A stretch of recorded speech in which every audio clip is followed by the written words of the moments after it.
Vous savez, le Gabon, les Gabonais ont commis une erreur. Par lâcheté et par laxisme. Ils ont commis l'erreur, mais par lâcheté et par laxisme, mais surtout par vanité et par orgueil, par ego. Ils ont commis l'erreur de se retrouver dans la situation où ils devaient choisir entre la peste et le choléra face à Ali Bongo. Tous les deux des purs produits du système Bongo. C'est un peu ce que le RDPC veut nous faire faire en ce moment, en éliminant Maurice Kamto et en sélectionnant ses 11 apôtres. Et puis, surtout, il veut que ces 11 apôtres se réunissent en un candidat ou deux maximum. Parce qu'ils veulent nous forcer à nous retrouver dans une situation où on va devoir choisir entre la peste et le choléra. Au Gabon, le système Bongo a corrompu et cristallisé l'objectif du peuple gabonais. Non pas sur le changement de leadership, non pas sur le changement du système qui les appauvrit, mais sur un changement de leadership. C'est pour ça que je vous dis de ne pas, je vous disais ici il y a plusieurs semaines, de ne pas focuser sur Paul Biya. C'est pour ça que je ne parle que du système RDPC. Donc, ce qu'ils ont fait, ils ont focalisé et cristallisé l'attention des Gabonais, le désir des Gabonais au changement, ils l'ont lié au départ d'Ali Bongo, au lieu de penser plutôt au départ du système Bongo, qui lui, en fait, les a appauvris. C'est le système Bongo qui les a mis dans cette situation. Mais eux, ils ont été trop focusés sur le départ d'Ali Bongo parce que pour eux, Ali Bongo représentait le système Bongo. Erreur! Erreur! Et là-bas aussi, je vous préviens, les Gabonais disaient tout sauf un Bongo. C'était le terme communément utilisé. Tout sauf un Bongo. Même le démon, sauf un Bongo. Ça vous rappelle rien ce qui se dit au Cameroun en ce moment? Alors le coup d'État est arrivé. Et évidemment, le Bongo est parti. Du moins, c'est ce qu'on pensait. Et la foule s'est mise en liesse. Les gens sont rentrés dans les rues, célébrer. On est libre finalement. Bongo est parti. Les rues se sont remplies d'une partie du peuple, célébrant ce départ d'Ali Bongo. Et surtout, l'arrivée d'un Oligui Nguema par son coup d'État. Ils ont célébré son pseudo-courage. Oh oui, oh vraiment, il nous a libérés. Et dès ce moment présent, quand j'ai vu cette réaction-là, quand j'ai lu sur l'individu, j'ai prédit à tous ceux qui m'écoutent que ce changement au Gabon sera un échec. Ce changement au Gabon sera un échec. Et pire, il risque fort de mener, et moi la probabilité aujourd'hui, je la mets à plus à 60% à un autre coup d'État. Parce que en réalité, l'objectif du peuple, le besoin du peuple ayant été corrompu par leur obsession du départ du nom Bongo et non pas du système Bongo, les Gabonais ont oublié tous les scandales qui sont reliés à son successeur actuel. Son enrichissement gluttoneux, on le surnommait le milliardaire de l'immobilier durant les années Bongo. Les gens ont oublié que Nguema, lui, c'était le garde du corps rapproché de Omar Bongo dès son plus jeune âge. Les gens ont oublié que Nguema, même s'il ne porte pas le nom Bongo, c'est le cousin d'Ali Bongo. Par conséquent, le système Bongo n'est jamais parti. Il est toujours là et vous allez le découvrir. En réalité, c'est comme un clan, c'est une branche du système qui a repris le pouvoir comme dans toutes les familles qui connaissent les secrets des uns et des autres. C'est une branche du système qui s'est rebellée contre la branche principale du clan Bongo, représentée par Ali Bongo. Et d'ailleurs, même vous pouvez constater, comme dans toute famille, quand on a les problèmes, on s'assoit, on discute, on crève l'abcès et on laisse aller. Donc, c'est pour ça que les Bongo, les Ali, sa femme, son fils, ils ont tous été libérés. Leurs plus proches collaborateurs de sang, je dis bien, les membres de la famille Bongo, les principaux, les plus grosses têtes ont tous été libérés. Et en silence. Les gens sont surpris, sans surprise pour moi, puisque je l'avais prédit. Au Gabon, la puissance du sang est très importante, très présente dans leur culture. Mais les Gabonais doivent aussi savoir que la malédiction liée à la puissance du sang dans les clans dictatoriaux est tout aussi présente. Et je peux vous prédire un coup d'État au Gabon, qui pourrait être même mené par la branche Bongo qu'on vient de libérer. L'échec d'Oligui Nguema sera inévitable, car il n'a ni la compétence pour diriger un pays, ni l'intégrité et l'amour du peuple pour le faire. Mais plus important, les militaires sont formés et formatés pour exécuter des ordres. Ils ne sont pas faits pour diriger des civils avec leurs nuances. Ils ne sont pas faits pour diriger un peuple avec ses nuances comportementaux et ses refus d'obtempérer. Ils ne sont pas équipés pour diriger un peuple à part sous la forme d'une dictature qui mènera tôt ou tard à leur perte. Sauf exception. Très rare. D'ailleurs, au Gabon, les fissures ont commencé déjà à être visibles. Parce que, en passant, dès le début même de la prise de pouvoir de M. Guéba, il a dit quoi? Il allait laisser le pouvoir aux civils. Et subitement, le je vais laisser le pouvoir aux civils est devenu je suis le civil là, à qui je vais laisser le pouvoir. Puis suivra la répression silencieuse de l'opposition, les menaces faites à l'opposition, les exils, les mises en prison, toutes silencieuses. Mais ça avait déjà commencé dès la répression, l'état d'urgence. Puis suivra des fissures qui apparaîtront lors de sa campagne électorale. Hein, ou une campagne électorale sans créativité. Il va prendre exactement le slogan de Omar Bongo. Ingénieur, même pas une lettre qui manque. Il va prendre exactement le slogan d'Omar Bongo pour sa campagne électorale. Même en plus, il va reprendre certains principes dans les projets, certains projets dans la dynamique. Ce qui démontre déjà que la personne, avant son coup d'État, n'avait jamais pensé au Gabon de demain. Ça démontre que Oligui Nguema, je vous le dis, avant son coup d'État, il ne savait même pas à quoi ressemblerait le Gabon de demain. Il n'avait aucune vision propre à lui pour le Gabon et les Gabonais. Donc, il a juste été un leader opportuniste. Il avait des velléités envers Ali et la branche Bongo.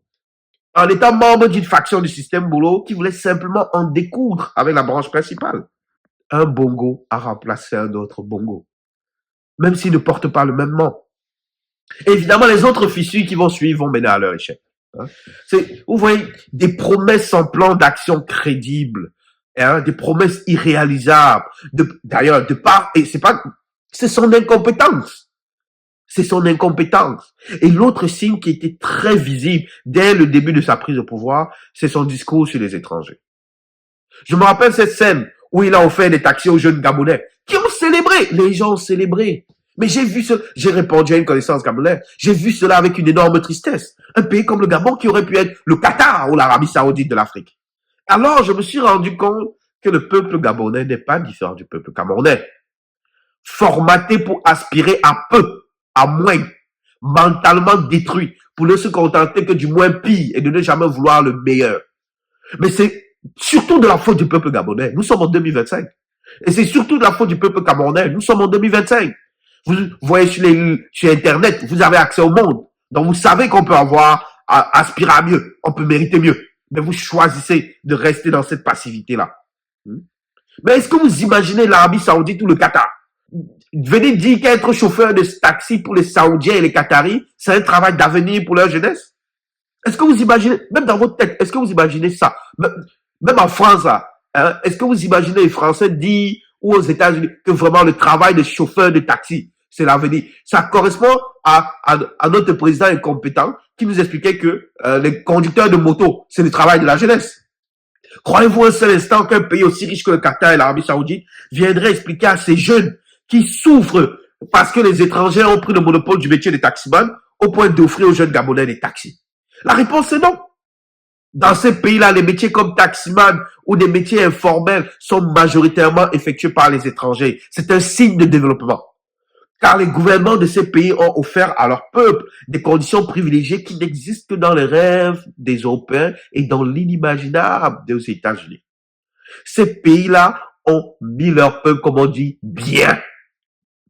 Mais une bonne partie des Gabonais ont célébré ce don de taxi. Comme si leur jeunesse ne mérite que ça et ne peut aspirer à mieux. Aujourd'hui, c'est les affaires de marché. Oh oui, vraiment, les Béninois sont dans nos marchés, les Camerounais vendent nos beignets, ils vendent de la bière, on ne veut plus. C'est nous les Gabonais qui vous disons, vous êtes 2 millions à peine. Vous avez un sous-sol riche, mais vous vous demandez pas où va l'argent. Ce que vous voulez, c'est laver le sol. Voilà votre ambition. L'ambition de votre dirigeant. L'autre fissure qui s'annonce et qui est généralement le signe d'un futur échec d'un gouvernement, c'est les discours tribalistes et xénophobes. Ce que j'ai compris de l'histoire, hein, c'est que lorsque les dirigeants commencent à accuser l'étranger et dire que tous les malheurs du peuple sont dus aux étrangers, aux illégaux, c'est le signe de la descente aux enfers de leur pays.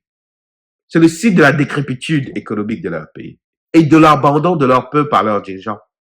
Parce que lorsque tout va bien, économiquement dans un pays, et que vous avez des dirigeants qui travaillent pour leur peuple, ce sujet n'existe pas dans la politique.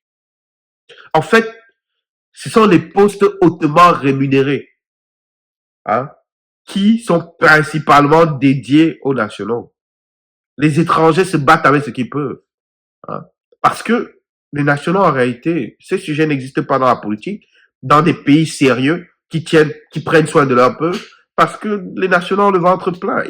Ils savent que tout ce qui est informel, tout ce qui est métier manuel va aller aux étrangers, parce que leur système leur permet de passer à autre chose. D'ailleurs, un autre truc, là, au Gabon, l'annulation des bourses d'études, c'est un autre signe. Vers les pays occidentaux, comme l'Europe, le Canada, je l'ai vu passer, comme quoi, voilà, les gens peuvent aussi aller étudier dans d'autres pays africains, mais les Gabonais peuvent aussi aller étudier dans d'autres pays africains, mais pas les Gabonais de l'élite, pas les Gabonais du système. Et ils iront toujours aux États-Unis puisqu'ils ont l'argent pour le faire. Et quand viendra le temps de désigner les patrons de société, les ministres et autres, on prendra ces enfants du système Bongo, pas le Gabonais lambda. On vous crache celle-ci au visage pour vous dire que vous êtes moins important. Et ça, c'est un autre signe de la descente aux enfers du Gabon. Pensez-y. Pourquoi enlever cet outil qui permettait aux gens de classe moyenne et inférieure de pouvoir donner une chance à leurs enfants brillants de réussir pour améliorer non seulement la vie de leur famille, mais être bénéfique au pays? Pourquoi enlever ça? Et c'est parce qu'un gouvernement incompétent à tendance dictatorielle a simplement une vision budgétaire des choses. Ils n'ont pas la capacité de comprendre les bienfaits socio-économiques de ces bourses d'études et ne l'ont vu que comme des dépenses. Et ces coupes n'est que le début d'autres restrictions budgétaires, je peux vous l'assurer. Au Gabon, il va avoir d'autres coupes budgétaires. Je peux vous prédire que les Gabonais, vous allez l'avoir difficile. Et ils vont vous justifier ça par plein de choses, hein. L'inflation, le coût du pétrole. Mais parlons même de pétrole. Je vais me permettre de vous donner un conseil, mes frères gabonais, mes frères et sœurs gabonais. Ne crachez pas sur la mule qui pourrait vous porter à l'avenir lorsque vous serez en train de traverser un désert. Et surtout, ne dites pas à une rivière qui a l'eau propre, rivière, je ne boirai jamais de ton eau. Parce que je peux vous garantir d'une chose. Le pétrole, là, sur lequel vous comptez, là, sa valeur va drastiquement baisser d'ici les 15-20 prochaines années. Et vu que vous avez choisi un autre bongo pour vous diriger, donc vous êtes reparti pour un autre 10-15 ans sous un bongo, ce sera le désert. Alors faites attention à la façon dont vous traitez les autres. Faites attention à la façon dont vous traitez les autres Africains aujourd'hui, parce que demain, ça peut être vous qui vous faites traiter ainsi chez eux, parce que vous aussi, vous allez vouloir chercher à sortir de ce désert créé par un autre bongo. Vous allez vouloir sortir de votre pays pour aller dans d'autres pays, vous battre. Et comme vous les traitez comme des parasites aujourd'hui, vous serez traités comme des parasites demain. Faites attention. Je vous le dis avec amour. Soyez prudents dans vos commentaires. Soyez prudents dans ce que vous défendez. Ne vous laissez pas embarquer par le système.